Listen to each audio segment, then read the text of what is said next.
président a lui un agenda international à honorer. Il part demain en Algérie pour 3 jours, visite très importante visant à normaliser les relations toujours tumultueuses avec Alger. Cette grave crise diplomatique l'an dernier, le rappel de l'ambassadeur d'Algérie en France pendant 3 mois ou encore la réduction de 50% des visas octroyés par Paris aux Algériens. Alexandre Chauveau, il y a aussi une dimension économique importante autour du CAS notamment justement et puis les enjeux politiques sont nombreux. Oui, Emmanuel Macron veut surtout, vous l'avez dit, relancer la relation avec son homologue Abdelmadjid Tebboune après une crise de plusieurs mois.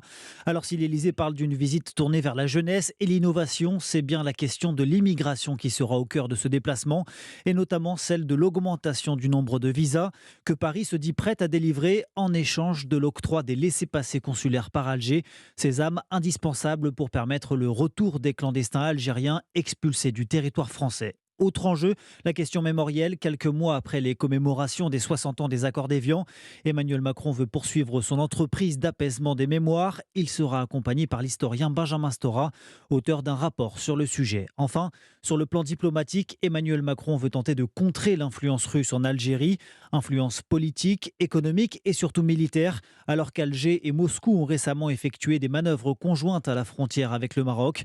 Alger est également une puissance qui compte au Sahel, sujet de premier plan pour le chef de l'État français, quelques jours après le retrait de la force Barkhane au Mali. Merci Alexandre Chauveau. Cette visite d'Emmanuel Macron en Algérie, nous en parlons avec l'historien Pierre Vermeren juste après le journal.